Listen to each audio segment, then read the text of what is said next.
Hello everyone, आज आमी discuss करिम एडिआरई 2022 paper 3 अर्थात हायर सेकेंडरी लेवलर क्वेश्चन पेपर। यार आगर 4टा भिडिओत टोटाल 60टा क्वेश्चन डिसकास करा होइसे। आज 61 পৰা क्वेश्चन स्टार्ट हबो। ইয়াতে 61 পৰা 63 লৈকে ইনস্ট্রাকশন দিয়া আছে। Insert the correct options in the blank space। Blank স্পেসত কারেক্ট অপশনটো ইনসার্ট কৰিব লাগে। 61ত আছে on the moon dash air because the moon's gravitational field is too weak to retain an atmosphere।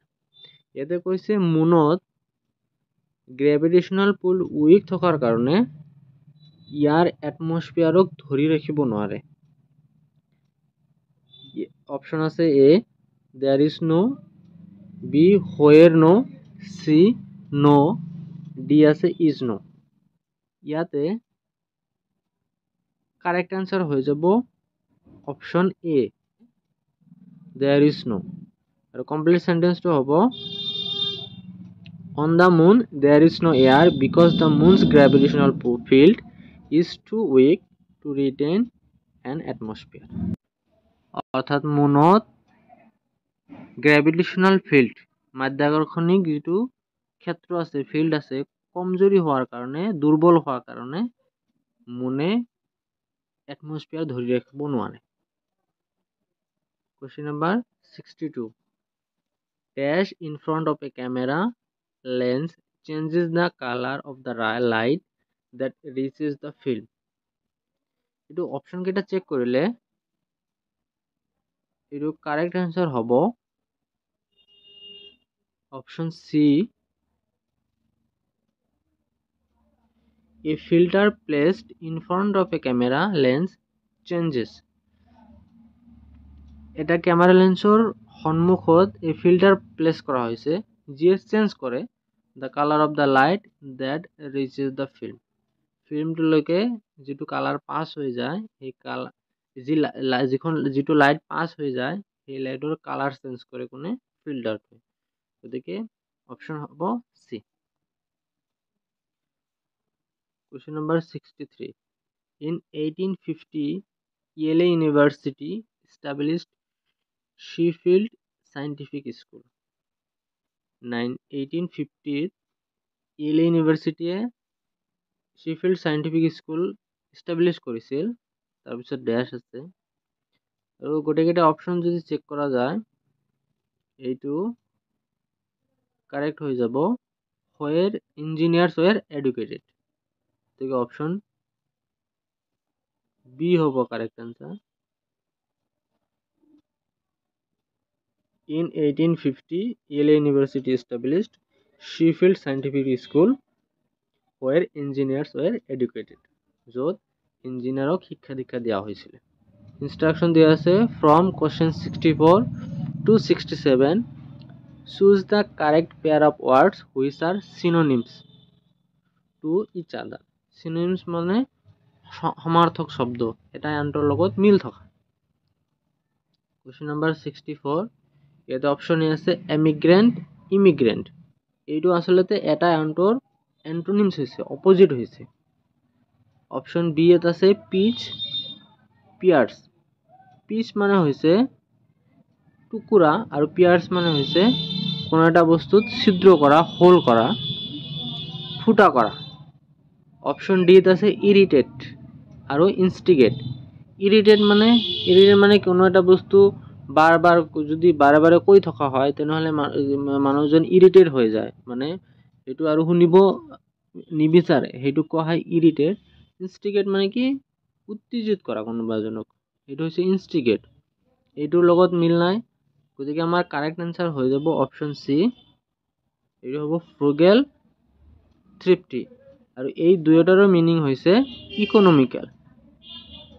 Economical মানে হৈছে কোনো এটা বস্তু এনেকে ইউজ কৰা যাতে বেছি ওয়েস্ট নহয় এটোৰ মানে হৈছে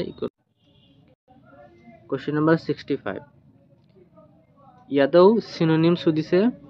প্ৰথমটো অপশন আছে এ ৰিলাই আৰু ৰেজিষ্ট। ৰিলাই মানে হৈছে কাৰো ওপৰত ডিপেন্ড কৰা ৰিলাই কৰা আৰু ৰেজিষ্ট মানে হৈছে বাধা দিয়া। অপশ্যন বি আছে ৰুল। ৰুল মানে সিম্পল ৰুল, আৰু RUE ইয়াৰ মানে হৈছে ৰিগ্ৰেট কৰা, কোনো এটা বস্তু পস্তাবা কৰা, কিবা ভুল কাম কৰিছে সেইটো কৰিব নালাগিছিলে, এনেকুৱা মিনিং হৈছে ৰু, আৰু সেইটোক ৰিগ্ৰেট বা ৰিপেণ্ট এনেকুৱা শব্দৰে বুজোৱা হয়। অপশ্যন ডি আছে চাইট। চাইট মানে কোনো এটা প্লেচ, জাগা, ঠাই, আৰু চাইট মানে হৈছে দৃশ্য। দুইটা বেলেগ বেলেগ হৈ গ'ল, গতিকে আমাৰ কাৰেক্ট আনসাৰ হৈ যাব অপশ্যন সি, সিক্ৰেট, ক্লান্ডেষ্টিন। আৰু এই দুয়োটাৰ মিনিং একে, সিক্ৰেট মানে গোপনীয়তা বজাই ৰখা। Next question number 66। Option A আছে ডিৰাইভ আৰু ডিৰাইভ। এৰাইভ মানে উপস্থিত হোৱা, কোনো এটা জাগাত গৈ পোৱা, আৰু ডিৰাইভ মানে হৈছে কাৰোবাক অপমানৰ সৈতে কথা কোৱা। অপশ্যন বি আছে ডিৰাইভ। ডিৰাইভ মানে আমি এক্সামত কেতিয়াবা কোশ্চেনত থাকে এনেকুৱা, ডিৰাইভ দ্য বিলো ওয়াৰ্ডস এনেকুৱা থাকে, তাৰমানে কোনো কাৰণৰ সৈতে বিশ্লেষণ কৰা হৈছে ডিৰাইভ। আৰু ডিভাইড মানে হৈছে ডিভাইড কৰি দিয়া, ভাগ কৰি দিয়া। অপশ্যন ডি আছে মক। মক কৰা মানে কি কাৰোবাক অপমানৰ সৈতে কথা কোৱা, সেইটো হৈছে মক কৰা। আৰু প্ৰেজ মানে প্ৰশংসা কৰা। আচলতে মক আৰু প্ৰেজ এই দুয়োটা এটা আনটোৰ অপজিটহে হৈছে, গতিকে ইয়াৰ কাৰেক্ট আনসাৰ হৈ যাব অপশ্যন সি, এইটো হৈছে ডিৰাইড। ডিৰাইড মানে আৰু মক দুয়োটা একে মিনিং। মক কৰা মানে বা ডিৰাইড কৰা মানে কি অপমানৰ সৈতে কাৰোৰ লগত কথা পতা, বদতমিজিৰ সৈতে কথা কোৱা, ইয়াৰ মানে হৈছে ডিৰাইড বা মক কৰা। Question number 67। Citizen, foreigner. Citizen হৈছে দেশৰ নাগৰিক, আৰু ফৰেনাৰ হৈছে বিদেশী। এইটোতো অপজিট হৈ গ'ল। সিটিজেন, ইমিগ্ৰেণ্ট, সিটিজেন, ইমিগ্ৰেণ্ট এইকেইটাও ইয়াৰ লগত চিনোনিমছ হোৱা নাই। যে ইমিগ্ৰেণ্ট আৰু ইমিগ্ৰেণ্ট এইবিলাক হৈছে এটা দেশৰ পৰা বেলেগ এটা দেশত গৈ পেলাই তাতে বসতি স্থাপন কৰা। ইয়াৰ কাৰেক্ট আনসাৰ হৈ যাব অপশ্যন সি, এইটো হৈছে সিটিজেন সাবজেক্ট, এইটো ইয়াৰ কাৰেক্ট আনসাৰ। সিটিজেনক কেতিয়াবা সাবজেক্ট হিচাপেও আমি বৰ্ণনা কৰিব পাৰি, কিন্তু এই সাবজেক্টটো যিটো সিটিজেন, এইটো কোনোবা ৰুলাৰ নাইবা কোনো এটা দেশৰ সৰ্বোচ্চ মনাৰ্ক মানে ৰজা, সিহঁতক আমি সাবজেক্ট বুলি ক'ব নোৱাৰি, বাকী সাধাৰণ পাব্লিকক আমি সাবজেক্ট বুলি ক'ব পাৰি, সম্বোধন কৰিব পাৰি। Next, from question 68 to 70 instruction দিয়া আছে, choose the correct pair of words which are antonyms. Antonyms মানে বিপরীত শব্দ, টু ইচ আদার, এটা এন্টার হইতে বিপরীত হয়ে আছে। কোশ্চেন নাম্বার 68 এ দিয়া আছে ফলি, স্টুপিটি। স্টুপিটি হৈছে স্টুপিড কোনো ধৰণৰ কাম কৰা, কোনো ধৰণৰ বেয়া ধৰণৰ বিহেভ কৰা, স্টুপিড কাম কৰা। ফলি এইটো একে, দুয়োটাৰ মিনিং একে হৈছে। আচলতে ফলি আৰু স্টুপিটি এইটো এন্টোনিমছ হোৱা নাই, চিনোনিমছ হৈছে, গতিকে অপশ্যন এইটো কাৰেক্ট হ'ব নোৱাৰে। বিটো হৈছে সুইট। সুইট মানে মিঠা, সল্টি তিতা, মিঠা তিতা যদি আমি একেলগে শব্দটো ব্যৱহাৰ কৰোঁ, কিন্তু এটা আনটোৰ অপজিট নহয়, এন্টোনিমছ নহয়। এইটো অপশ্যন চিত আছে ভিজিবল। ভিজিবল মানে কোনো এটা বস্তু ভালকৈ দেখিব পাৰি, ভিজিবল হয়। আৰু আনভিজিবল, এইটো শব্দটোই হোৱা নাই আনভিজিবল, আচলতে এইটো ইনভিজিবল হ'ব লাগিছিল। ভিজিবল আৰু ইনভিজিবল হ'লে তেনেহ'লে এইটো কাৰেক্ট হৈ গ'লহেঁতেন, কিন্তু এইটো আনভিজিবল দিছে, এইটো নহ'ব। গতিকে আমাৰ কাৰেক্ট আনসাৰ হৈ যাব অপশ্যন ডি, স্কেটাৰ, কালেক্ট। স্কেটাৰৰ মিনিং হৈছে কোনো সিঁচৰিত হৈ থকা, যেনেকুৱা এনেকুৱা বেলেগ বেলেগ জেগাত এনেকৈ সিঁচৰিত হৈ আছে। আৰু ইয়াৰ অপজিট হৈছে কালেক্ট, মানে একেটা জেগাত থকা ইয়াক কোৱা হৈছে কালেক্ট, গতিকে এটা আনটোৰ অপজিট হৈ গৈছে। কোশ্চেন নাম্বাৰ 69 অপজিট বুলি কৈছে। এই অপশ্যনত আছে এডভান্স। এডভান্স মানে আগুৱাই যোৱা, এডভান্স কিবা কৰা। আৰু ৰিট্ৰিট মানে মুভ বেক কৰা, পিছলৈ যোৱা, গতিকে এইটো এটা আনটোৰ অপজিট হ'ব, আৰু এইটোই কাৰেক্ট আনসাৰ হ'ব। তথাপি আমি বাকী অপশ্যন কেইটা চেক কৰিম। অপশ্যন বি দিয়া আছে এবান্ডন, ডিজাৰ্ট। এবান্ডন মানে ত্যাগ কৰা, ডিজাৰ্ট মানে ত্যাগ কৰা, খালি কৰি দিয়া। একেই মিনিং, সিনোনিমছ হৈছে এটা এন্টৰ। সি হৈছে এলিভেট, এলিভেট মানে ওপৰলৈ যোৱা। ৰেইজ, ৰেইজ মানে ওপৰলৈ যোৱা। এটা এন্টৰ সিনোনিমছ হৈছে, এন্টনিমছ হোৱা নাই। ভেলু মূল্য থকা, সাকসেস মানে কৃতকাৰ্য, এইটো আমি সিনোনিমছ ক'ব পাৰি। গতিকে আমাৰ পাৰফেক্ট এন্টনিমছ হৈ গ'ল এডভান্স, ৰিট্ৰিট। ৰিট্ৰিট মানে মুভ বেক, পিছলৈ যোৱা। এডভান্সৰ মিনিংটো গমেই পায়। কোৱেশ্চন নম্বৰ 70, এইটো অপশনত আছে একুইট কনভিক্ট। কনভিক্ট মানে কি, আদালতে যেতিয়া মানুহক, কোনোবা এজনক কিবা দোষ কৰিছে, শাস্তি দিলে, ফাইনেল ৰিজাল্ট আহি গ'ল, সেইটোক কোৱা হয় কনভিক্ট। আৰু যদি আদালতে কোনোবা এজনক শাস্তি নিদিয়ে বা তেওঁক যদি দোষী বুলি প্ৰমাণিত নহয়, তেওঁ যদি দোষী বুলি প্ৰমাণিত নহয়, তেতিয়া তাক এইটো একুইট কৰি দিয়ে। গতিকে এটা হৈছে শাস্তি দিয়া, আৰু এটা হৈছে দোষী সাব্যস্ত হৈ শাস্তি বিহা, আৰু এটা হৈছে দোষী সাব্যস্ত হোৱা নাই কাৰণে মুক্ত কৰি দিয়া। গতিকে এইটো এটা আনটোৰ অপজিট হৈ যাব। গতিকে এইটোৱে আমাৰ কাৰেক্ট আনসাৰ হ'ব, একুইট কনভিক্ট। বাকি অপশন কেইটা চাই লওঁ। এক্সপেক্ট, বি আছে এক্সপেক্ট। এক্সপেক্ট মানে আশা কৰা, হোপ মানে আশা কৰা, সিনোনিমছ হৈ গ'ল। ফেইথফুল মানে ভৰসা কৰা, লয়েল মানে ভৰসা কৰা। সিনোনিমছ হৈছে এন্ড মানে ফিনিশ, এন্ড, দা এন্ড। গতিকে কারেক্ট আনসার হবো option A, acute convict. Question number from 71 to 76 instruction দিয়া আছে। choose the correct options which best explains the meaning of the given idioms। তলত idioms দিয়া আছে, তাৰ বেস্ট কোনটো অপশন ইয়াৰ meaning হ'ব সেইটো হলাব কৈছে।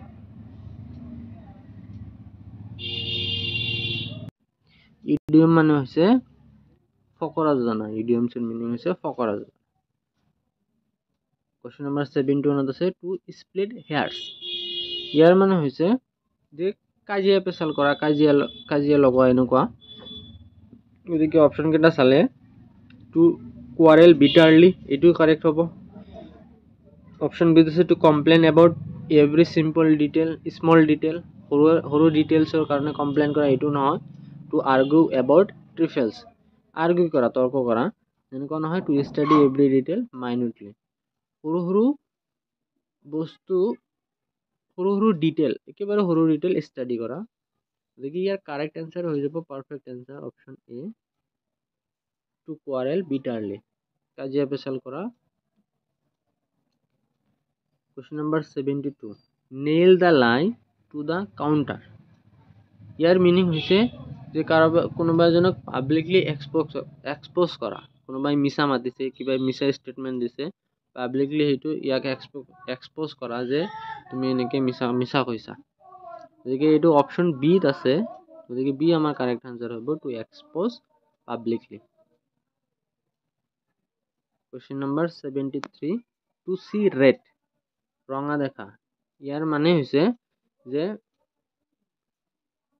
খং কৰা, বেছিকে খং কৰা। টু সি ৰেড, এইটো সানসেটও নহয়, অপশন এইটো নহ'ব। টু সি ডেঞ্জাৰ, ডেঞ্জাৰ দেখা বুলিও নকয়। টু বি ড্ৰাংক, এইটো নহয়। পাৰফেক্ট আনসাৰ হৈ যাব আমাৰ option A, to be mad with anger. Anger মানে হৈছে খং কৰা, একেবাৰে বেছিকৈ খং কৰা, এইটো হৈছে to be mad with anger. Question number 74, to hit below the belt. এইটো হৈছে যে কোনোবা এজনৰ লগত কণ্টেষ্ট কৰা, কিন্তু সেইটো পাৰফেক্টলি নহয়, নিয়মমতে নহয়, ফেয়াৰলি নহয়, আনফেয়াৰলি। আৰু এইটো অপশন ডিত আছে, to act unfairly in a contest. কোনোবা এটা কণ্টেষ্টত আনফেয়াৰলি এক্ট কৰা, আনফেয়াৰলি কণ্টেষ্ট কৰা, এইটো হৈছে to hit below the belt. Question number 75, to beat about the bush. ইয়াৰ মানে হৈছে কোনো এটা কথা ডাইৰেক্টলি নকৈ ঘূৰাই পকাই কোৱা। ইয়াৰ মানে হৈছে to beat about the bush. আৰু এইটো আমাৰ অপশন চিত আছে, to approach a matter in a round about manner. কোনো এটা মেটাৰ এপ্ৰচ কৰা, কিন্তু ডাইৰেক্টলি নহয়, চিধা চিধি নহয়, ঘূৰাই পকাই। Question number 76, bird in hand is better than two in the bush. তাৰমানে হাতত বাৰ্ড এটা আছে আৰু দুটা এনেকুৱা আশা কৰি আছে যে হ'ব, এটা যে হাতত আছে সেইটোৱে ভাল, সেইটো বেটাৰ বুলি কৈছে। ইয়াৰ মানে হৈছে কোনো এটা বস্তু যিটো আছে কিন্তু কম আছে, স্মল পৰিমাণৰ আছে, সৰু পৰিমাণৰ আছে, সেইটোৱে ভাল। আৰু ডাঙৰ কিবা ভৱিষ্যতত হ'ব বুলি আশা কৰাতকৈ কম থকা যিটো অলৰেডি আছে সেইটোৱে বেছি ভাল। ইয়াৰ এই ফ্ৰেজটোৰ, এই ইডিয়মটোৰ ইয়াৰ মিনিং বুজাইছে। গতিকে অপশ্যন কেইটা চালে কাৰেক্ট আনসাৰ হ'ব option B, certainty is better than possibility. Certainty মানে নিশ্চিত যিটো, সেইটো পচিবিলিটি কিবা হ'ব তাতকৈ যিটো কম হ'লেও নিশ্চিত সেইটো ভাল। Number 77 shows the correct order to complete the sentence. চাৰিটা সেন্টেন্স দিয়া আছে, কাৰেক্ট অৰ্ডাৰ কোনটো ফাৰ্স্টত আহিব, সেকেন্ড, থাৰ্ড আৰু ফোর্থ আহিব যাতে সেন্টেন্সটো কমপ্লিট হয় মিনিংফুলি, এইটো কৈছে। এইটো আমি ডাইৰেক্ট অপশ্যনৰ পৰা সিলেক্ট কৰিম। অপশ্যন এত আছে 1, 1ত কি আছে, আই স্মেল দ্য গেছ, তাৰপিছত হৈছে 2, I smell the gas odour of my house then, এইটো মিলা নাই, গতিকে এইটো কাৰেক্ট হ'ব নোৱাৰে, এইটো হ'ব নোৱাৰে। বিটো চাওঁ, 2 আগত আছে, door of my house then 3 as soon as, এইটো মিলা নাই, door of my house then as soon as, গতিকে বিটো হ'ব নোৱাৰে। চি চাওঁ, 3 as soon as 4 I open the front, এইটো হ'ব পাৰে, as soon as I open the front, তাৰপিছত হৈছে 2 door of my house then I smell the gas, এইটো হ'ব পাৰে। ডিটো এবাৰ চেক কৰি লওঁ, ডিত আছে 3 as soon as 4 I open the front, as soon as I open the front, প্ৰথমত আছে আই স্মেল দ্য গেছ, এইটো মিলা নাই, as soon as I open the front I smell the front কি, এইটো নিমিলিলে, গতিকে ডিটোৱে আমাৰ কাৰেক্ট আনসাৰ হ'ব। এবাৰ মিলাই চাওঁ, মিলে নাই। 3 আছে এজ সুন এজ মানে যেতিয়াই, আই অপেন দ্য ফ্ৰণ্ট, 2ত আছে door of my house, as soon as I open the, as soon as I open the, as soon as I open the front door of my house then I smell the gas, যেতিয়া মই মোৰ ঘৰৰ front ডোৰ, সন্মুখৰ দৰজাখন খুলিছোঁ তেতিয়াই gas smell কৰিছোঁ, gas smell কৰিছোঁ, গতিকে এইটো কাৰেক্ট আনসাৰ হৈ যাব। Question number 78. The following sentence is divided into 4 parts. One of the parts has an error in it. Read the sentence and find the part containing the error. এটা সেন্টেন্সৰ 4টা part দিয়া আছে, কোনো এটা পাৰ্টত error আছে, এৰৰটো identify কৰিব লাগে কোনটো পাৰ্টত এৰৰ আছে। প্ৰথম কৈছে ফার্স্ট পার্টত আছে the movement which aims at, এটা মুভমেন্ট, এটা আন্দোলন আছিল যাৰ এইম লক্ষ্য আছিল raising awareness about climate change, climate চেঞ্জৰ এৱাৰনেছ ক্ৰিয়েট কৰিবৰ কাৰণে এটা আন্দোলন কৰিছিলে। হোপস টু ব্ৰিং পিপল, ইয়াৰ আশা কৰিছিলে যে মানুহবোৰ একেলগ হ'ব, পিপল টুগেডাৰ একেলগ হ'ব, টু থিংক এবাউট চিন্তা কৰিবলৈ বা ভাবিবলৈ, what they can do for reducing harmful pollution, harmful pollution প্ৰদূষণ যি হৈ থাকে হাৰ্মফুল, সেইটো কম কৰিবলৈ কেনেকৈ কৰিব পাৰে তাকে চিন্তা কৰিবলৈ আন্দোলন এখন গঢ়ি উঠাইছিল যাতে ক্লাইমেট চেঞ্জৰ বিষয়ে এৱাৰনেছ ক্ৰিয়েট হয়। এইটো গোটেইকেইটা অপশ্যন চেক কৰিলে অপশ্যন 4টো ভুল দেখা যাব আৰু এইটো এই অপশ্যনত আছে। ইয়াতে কি আছে, what they can do for reducing, এইটো হৈ যাব what they can do to reduce, for reducing নহয়, টু ৰিডিউচ কমাবলৈ, হাৰ্মফুল পলিউশ্যন, হাৰ্মফুল ক্ষতিকাৰক প্ৰদূষণ কমাবলৈ, টু ৰিডিউচ হয়, গতিকে অপশ্যন এ কাৰেক্ট হ'ব আৰু সেন্টেন্সৰ পাৰ্ট 4 যেটো ইনকাৰেক্ট আছে, এৰৰ আছে ইয়াতে। কোশ্চেন নাম্বাৰ 79 ইয়াতে কৈছে ফৰ দ্য লিটিল বয় এ ললি ওয়াজ টেঞ্জিবল। সৰু ল'ৰা এজনৰ কাৰণে এ ললি ওয়াজ টেঞ্জিবল, এটা ললি whereas a promise was not. The word tangible in this sentence means, এই সেন্টেন্সৰ tangible meaning কি বুজাইছে? ইয়াতে tangible meaning হৈছে রিয়েল বা অ্যাকচুয়াল। এটা হবে অপশন সি আছে অ্যাকচুয়াল, রিয়েল বা অ্যাকচুয়াল থাকলে কারেক্ট হলে ইয়াতে tangible এর মিনিং হৈছে actual. Question number 80 which among the following options is correct? কোনটো অপশন কারেক্ট আছে এটো কৈছে। অপশন এ আছে my thoughts are with the families of those who have lost their loved ones in this unfortunate accident. ইয়াতে চাব unfortunate আছে, unfortunate মানে দুর্ভাগ্যবশত, এক্সিডেন্ট মানে দুর্ভাগ্যবশত কিবা ঘটনা, দুইটা একেলগে হ'ব নোৱাৰে, গতিকে অপশন এ টো আমাৰ কারেক্ট নহব। সেকেন্ড অপশন আছে B, option B my thoughts are with the families of those who lost their loved ones in this unfortunate incident.